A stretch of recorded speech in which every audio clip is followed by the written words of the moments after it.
नमस्कार शेतकरी मित्रांनो, आज 3 ऑक्टोबर 2025 राज्य सरकारचे मोठे निर्णय. राज्यातील सर्व ताज्या घडामोडी व नवीन अपडेट पाहण्यासाठी चॅनल लगेच सबस्क्राइब करा.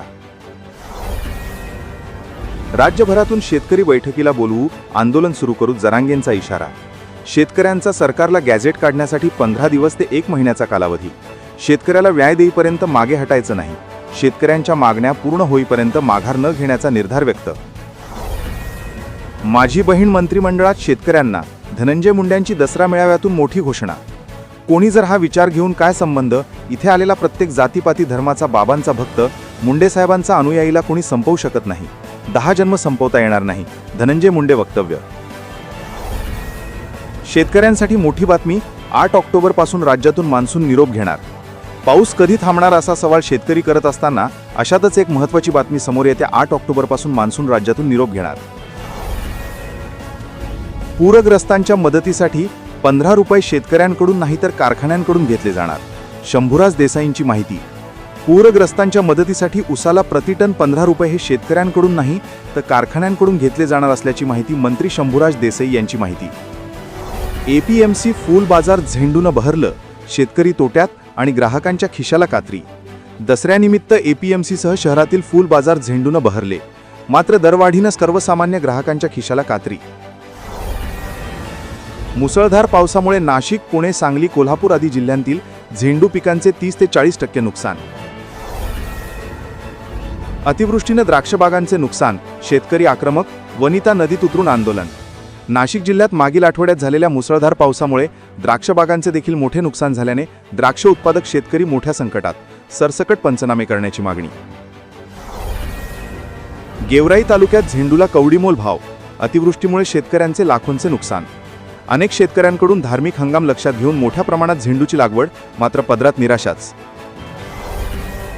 शासनाच्या नवीन नियमांनी शेतकरी हैराण. विम्याची रक्कम कधी मिळणार?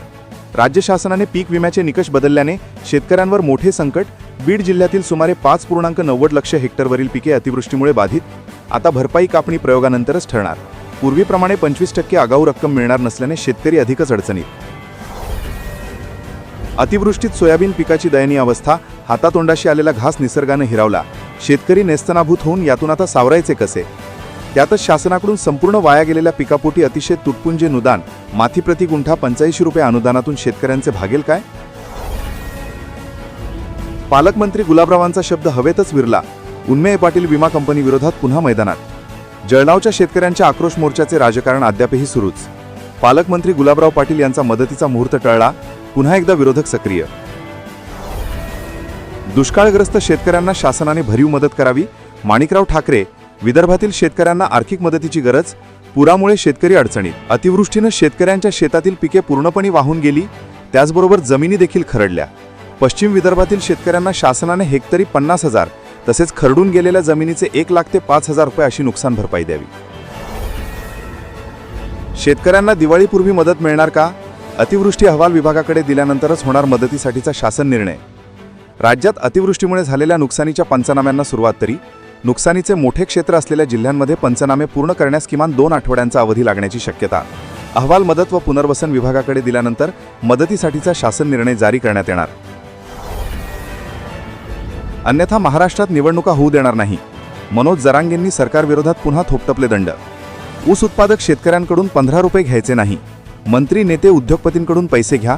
नोकरदारांचे पगार कापा. शेतकऱ्याला पाचड खायची वेळ आलीये, असा संताप मनोज जरांगेंनी व्यक्त केला.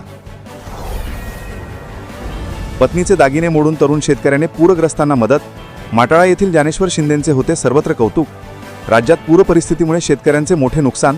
मदतीसाठी देवस्थाने, सरकारी कर्मचारी व नागरिक पुढे सरसावत असताना कठीण काळात माटाळा या लहानशा गावातील अल्पभूधारक ज्ञानेश्वर शिंदेंकडून पत्नीचे दागिने मोडून मुख्यमंत्री सहायता निधीसाठी तब्बल 51,000 रुपयांची मदत. दसऱ्याच्या मुहूर्तावर नीरा बाजार समितीत आजपासून पहाटेचा बाजार सुरू. दररोज पहाटे 4 वाजता भरणार. पुणे जिल्ह्याच्या नीरा कृषी उत्पन्न बाजार समितीच्या वतीने दसऱ्याच्या मुहूर्तावर बुधवारी शेतमाल विक्रीचा पहाटेचा बाजार सुरू. बाजार समितीचे अध्यक्ष संदीप फडतरे यांच्या हस्ते काटापूजन करून बाजाराचे उद्घाटन. मेलेल्या शेतकऱ्यांना आणखी मारण्याचा सरकारचा प्रयत्न. शेतकऱ्यांकडून 336 कोटी वसुलीस शेतकरी संघटनांचा कडाडून विरोध. खर्च जास्त आणि उत्पन्न कमी येत असल्यामुळे ऊस शेती तोट्यात आणि शेतकरी कर्जात बुडालेला. त्यातही प्रतिटन 27.50 रुपये सरकार कपात करणार असेल तर अशाने ऊस उत्पादक शेतकऱ्यांना आत्महत्या करायला लावणार आहे का? म्या म्हातारीनं आता जगायचं कसं? ज्वारी गहू माझी औषधं असं सगळं वाहून गेलं. सोलापूर जिल्ह्यातील सीना नदीकाठच्या वाकाव गावात पुराने मोठं नुकसान. गावातील घरात पुराचं तब्बल 8 दिवस पाणी. अतिवृष्टीने 2000 हेक्टरवरील भात शेतीचे नुकसान. शहरीकरण आणि औद्योगिकीकरणामुळे भात लागवड क्षेत्रात घट झाली असतानाच अतिवृष्टीने उर्वरित 70,000 हेक्टरवरील पिकालाही मोठा फटका. पालघरमध्ये 110% पाऊस. कोकण विभागात सर्वात जास्त पावसाची सरासरी.